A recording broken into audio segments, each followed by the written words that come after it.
Hello, people. Welcome to my movie. Hello, YouTube. Welcome to my movie review of Sicario: Day of the Saldoto, as the sequel to the first Sicario.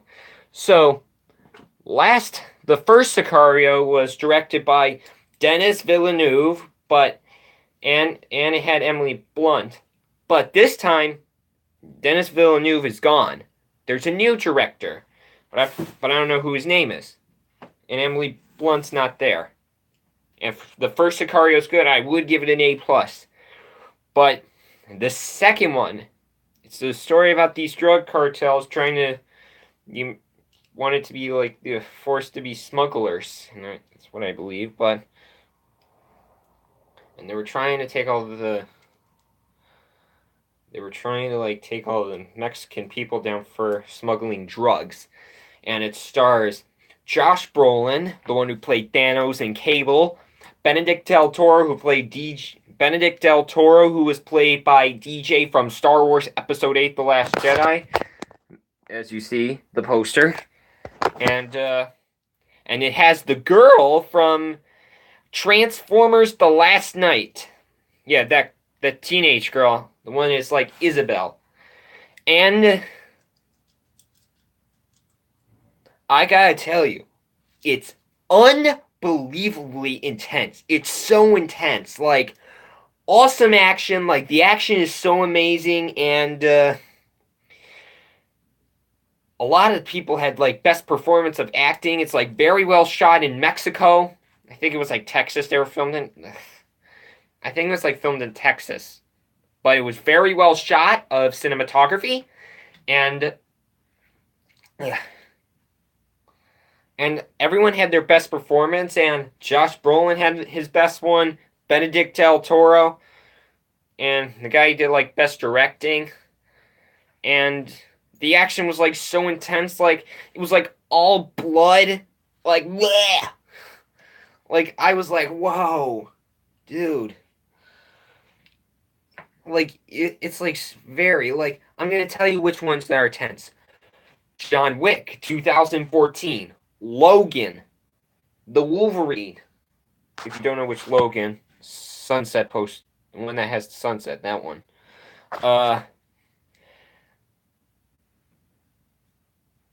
Mad Max Fury Road. Den of Thieves. Den of Thieves is also intense. Avengers Infinity War. And yet now it's Sicario, Day of the Soldado.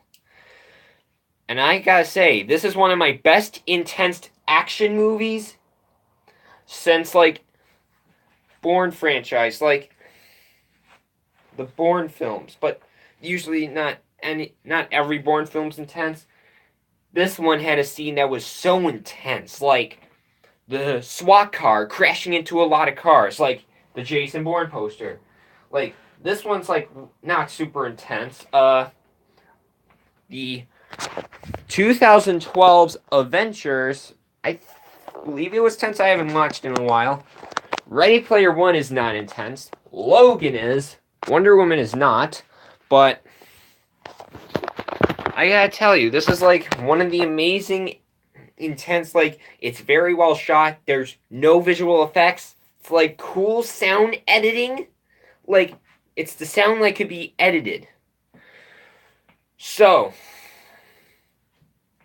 so that's all I'm gonna have Sicario 2. So Sicario, action, 50 out of a 10. Story, I forgot to tell you about the story. The story is amazing. The story is going to be a 50 out of 10. It's like breaking a record. It's like about to pass Ready Player One, or Avengers Infinity War, or Deadpool 2, or Ocean's 8. The acting is a 50 out of 10. The cinematography is a 50 out of 10. The sound editing is a 50 out of 10. And the music's amazing. It's like a 60 out of a 10. And sorry, why am I going silence? So the music's a 60 out of 10. With the action, I said 50 out of 10. I'm switching it to a 60. The characters, 60 out of a 10. And everything else is a 60 out of a 10. And the sound mixings is 60 out of a 10. And that's it. So, and it has a very great picture of Sicario. So, Sicario 2 gets a 70 out of a 10. And it gets Sicario 2. Guess what I gotta give it? Sicario 2 gets an A+. But it's 6x. A plus 6x. 6x.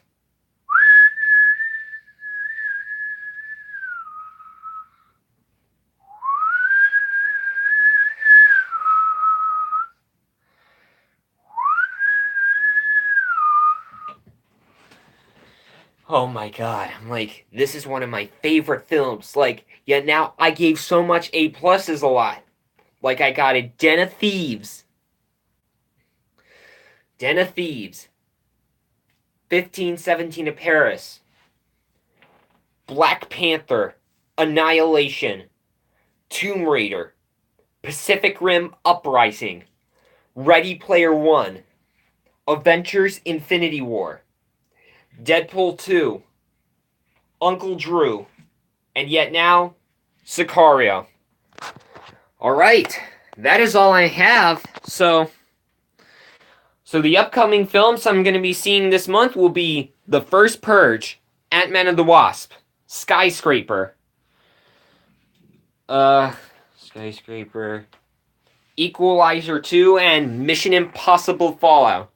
So I will say the critics' way of Sicario, it's unbelievably intense, like the most intense movie I ever watched, the best action movie of the year, and it's one of my favorite films. And I'm like, I should try to see this again. Maybe I could, yet now, this is now on my want DVD list. It's a must-see film. So, see you all next time for Ant-Man and the Wasp.